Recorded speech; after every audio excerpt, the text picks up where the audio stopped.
Hey everyone, Cleo here, and today I'm coming at you with another episode of Talking Arcs, in which I talk about the advanced reader copies that were made available to me. So, first off, huge thank you to the publisher, in this case Tor Books, and NetGalley for granting me early access to one of my most anticipated reads of the year. Obviously, you guys have already seen based off of the thumbnail and the description, but today we will be talking about She Who Became the Sun by Shelley Parker Chan. Now, publication dates for this are going to be the 20th of July. I'm not entirely sure anymore whether I'm able to upload this video before that day or not, as it is already the 19th when I'm filming this. And the UK publication date is the 22nd of July. Now, this book has two gorgeous covers first off. So the Tor cover is the one that I originally saw, and I just immediately fell in love with that cover. And so the first time that I saw the UK cover, I was kind of disappointed to some extent, but at this point in time, after having seen both covers so much, and after having highly anticipated this release for so long, I can no longer really say which cover I prefer. So maybe at some point in time, I might actually end up buying both of these. And that is already an indication of my experience with this book. So I can already tell you guys that after finishing this e-arc that I was granted, I immediately pre-ordered the finished copy. So it was a huge success. I absolutely loved this release. So in She Who Became the Sun, we are mainly following our protagonist called Ju. We don't really learn her original first name. We only know her as Ju for a big part of the story. But so she was this young girl who was living in impoverished situation together with her father and her brother, and one day her father and brother were killed in a bandit raid, and so she has to kind of live on her own, survive on her own. However, her brother had been destined for greatness, at least that is what the local fortune teller had foretold, and Ju herself, she had kind of been destined for nothing. However, her brother now being dead, Ju takes over her brother's identity, lives the remainder of her life as Ju Chongda. So she seeks shelter at a monastery and is trained to become a monk there. The story definitely sets off with that premise, but we do introduce more perspectives as the story goes along. As we move through the story and are introduced to more people who will play a vital role within this storytelling, we will also be getting more of their perspectives as the story progresses as well.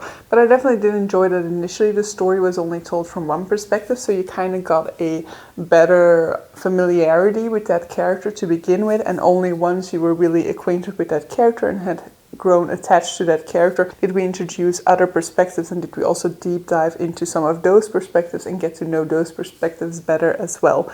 Now the story is kind of marketed like Mulan meets A Song for Achilles. Now you can definitely get the Mulan aspects of this story immediately. This is a story set in China. It's set in 14th century China, and our protagonist is a girl pretending to be a boy in order to achieve what she wants in life. The Song for Achilles aspect of that marketing strategy I'm not really going to dive into. First off, I haven't actually read Song for Achilles. I know the kind of basic behind it, but definitely there are multiple queer characters within this story, and there are definitely multiple queer attractions taking place at the very least as well. Now, as this is a non-spoiler discussion of this book, I'm not going to go too deeply into certain aspects, but I definitely do want to dive into some of the thematics of this book to some extent, but I won't go deep into those because I don't want to spoil anything in terms of where the plot might develop later on. Now, thematically, one of the biggest aspects that this novel will dive into is gender queerness. So I thought that this was very interesting, and I didn't really know in advance. I hadn't done too much research, neither going into it about what themes this book was going to dive into, but so my idea was like, okay, it's a gender-bent novel, it's going to be kind of a retelling of Mulan, and it's going to follow those same sort of a thematic, but it was actually super interesting to see how Shelley Parker Chan used that sort of thematic of a girl pretending to be a boy in order to introduce gender queerness, in order to be able to represent gender queerness within the novel itself. She is an own voices writer for gender queerness, and I thought, like, I personally am not gender queer, so I cannot give you an own voices reviewer's opinion, but I thought it was very interesting to see it develop throughout the story, especially as at first it kind of seems like more traditional, sort of like this girl who pretends to be her brother because that is the only way in which she will be allowed into that monastery. That is her best chance of survival. And then as she grows up, you kind of see her having to hide that female side, not just from the people around her, but she's also trying to hide it from the gods, because she feels like she cannot get her brother's faith if the gods don't actually believe that she is her brother. So she will also just be in her own mind, in her actions, in the words that she speaks, in every aspect of her life. She's trying to be her brother, but she isn't her brother. And so we see that sort of internal struggle. And pretty early on, we see that the focus is not on, the fact that she's a girl living in a boy's body, but it's more on the fact that she is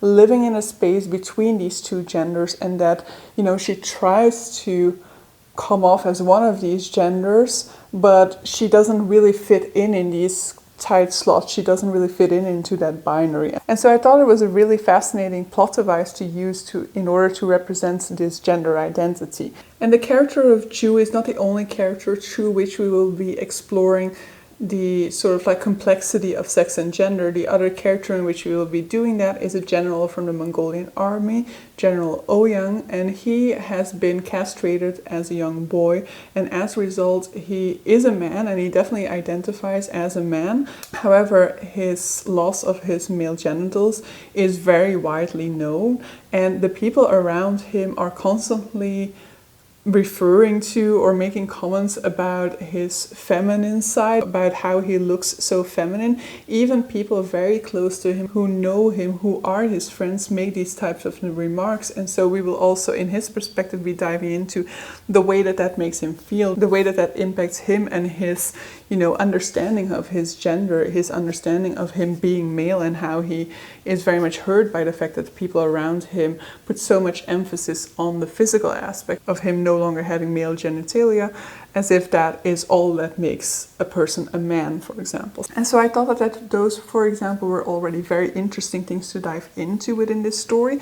And that sort of complexity, that sort of nuance that she puts in the discussion of sex and gender is there on a whole lot of other levels as well. When it comes to General Ouyang, for example, he's a character, it's probably the sort of like second main character of this story, and we spend a whole lot of pages with him as well. And he is a very interesting character because not only does he also kind of inhabit a midway space between male or female in terms of his biology at this point in time, but when it comes to his heritage, to his culture, to his sort of like loyalties, there's also a whole lot of gray area there. Ouyang is Chinese born. He is what is referred to in the story as Nanren, which is basically literally translated people from the south, and which is what the Chinese born people in the story are referred to as. His family was cursed to the 9th generation, but he was shown leniency, and so in the end they only resorted to make him a eunuch, and they kept him alive. However, he did become kind of more or less a slave to the family, but through his time enslaved to that family, he developed a very deep bond with one of the sons of the household. And so he is a Chinese-born character who has been adopted by a Mongolian family. He has been raised by a Mongolian family, raised into the position of being general in their army. He has a very close tie with one of the sons of the household, and that close tie leads to conflicting loyalties between his love for this son, his hatred for his family, and his desperation to seek revenge for his family, for his ancestors. And so throughout the story we will also be seeing him tackling that, grappling with that, trying to come to terms with his feelings for this one character and what he feels is his duty towards his family.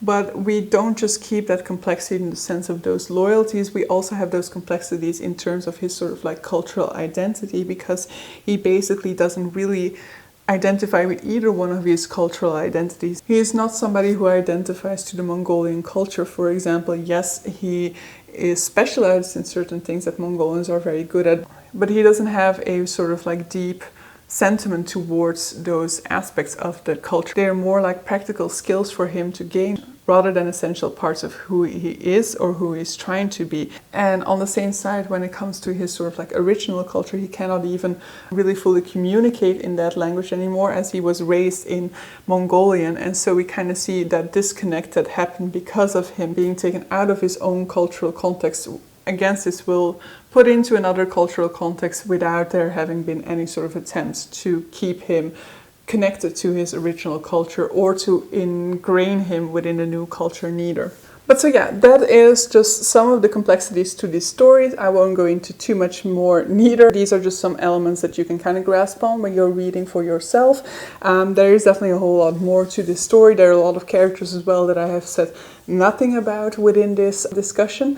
When it comes to magic, because this is kind of a book that, you know, based off of the premise doesn't necessarily come across as a fantasy story, but it definitely is. It is historical fantasy. However, within the first book, we don't necessarily dive into fantasy elements too much. They're definitely there, part of the sort of like everyday experience of our protagonist at the very least, and they are definitely also ingrained within the political landscape of this world. However, we don't really do too much with it neither. It's just kind of setting up for later stuff, perhaps, I don't know, of course, but it's just basically there and kind of delved into from time to time, kind of offering possibilities for the plot to develop or for certain aspects of this novel already. But basically the main sort of like magical element within this story so far, within the first book, is the mandate of heaven. The basic premise here being that if you have the mandate of heaven, then you rule.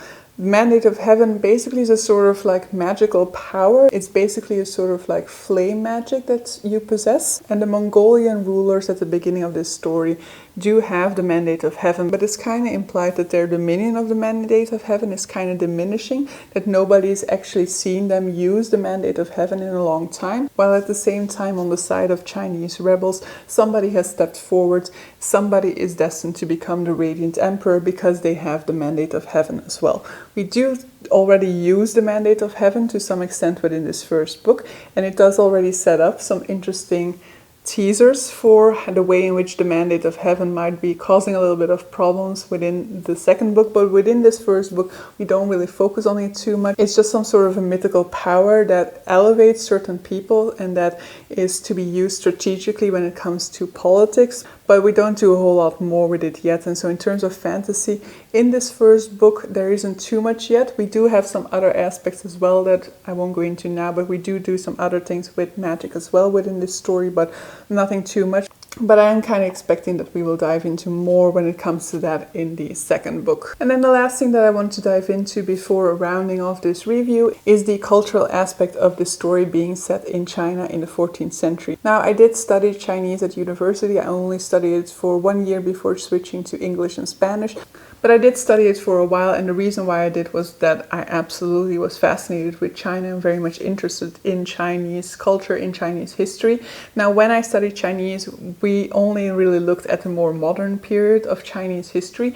So I don't have a whole lot of background when it comes to Ming Dynasty history, for example, which is the period of time that we are diving into here. Basically, this is a retelling of the origins of the Ming Dynasty, of the founding emperor of the Ming Dynasty. But aside from not really having the historical backgrounds for this period of time, I definitely found there to be a whole lot of cultural references that made a whole lot of sense for me because of the things that I had learned about Chinese culture when I was in university, for example. And so I absolutely love that sort of like deep sense of cultural ingrainment that we had within the story. There are so many elements there that just make up small parts of the story, for example, but they really add up and give you this sort of sense of transportation into Chinese culture, Chinese society, ranging from such things as the importance of the ancestral line within this story, but also such elements as the traditional colors for, weddings, for funerals, for example. Those elements are introduced into the story.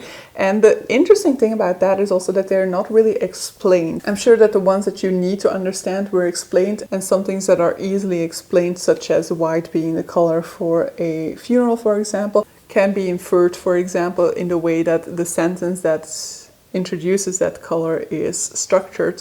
I think it says something like that he changed into something white to start his grieving process, for example, thus making a link between grieving and the color white, for example. But it is interesting to see how many of these elements aren't necessarily hugely explained. And so perhaps if you're not as familiar with the culture and you're maybe not necessarily paying too much attention to these details neither, you can definitely look over those, which makes me wonder how many times have I read over similar things in other books. For example, in The Jasmine Throne, which I read last month, because I am not as familiar with that culture as I am with Chinese culture. And even when it comes to Chinese culture, I am quite familiar with Chinese culture, but there are a whole lot of things that I will not be familiar with unless I really spend a whole lot of time, ingrained in Chinese cultural content, or unless I actually move to China, for example, and spend some time living there. And so potentially there are also just a few things introduced within this book that I didn't know the cultural significance for. But I think she struck a perfect balance there with explaining some things and not explaining everything, because, when you have readers who do share that cultural background, I can very much see how that then would become quite annoying to have every single element explained into minute detail in order for Western readers to be able to follow everything. That doesn't necessarily have a huge impact on the plot neither. But I definitely love the way that really felt like a Chinese novel, You could really feel that this story was ingrained in Chinese culture, Chinese history. But so yeah, that is going to be it for my discussion of She Who Became the Sun by Shelley Parker Chan. Once more, very big thank you to the publisher and to NetGalley for the early access to this book. I know it might seem like I'm biased because I was granted early access, but I definitely absolutely love this book. I wouldn't hesitate to point out the problems that I have with this book if I had any, but I really didn't. I really enjoyed this one a whole lot. And so if this sounds at all interesting to you guys, I highly encourage you to check it out because it's an absolutely amazing read. And if you do let me know, and let me know what your thoughts were on it. But so yeah, hope you guys enjoyed this video and see you guys for a future one. Bye!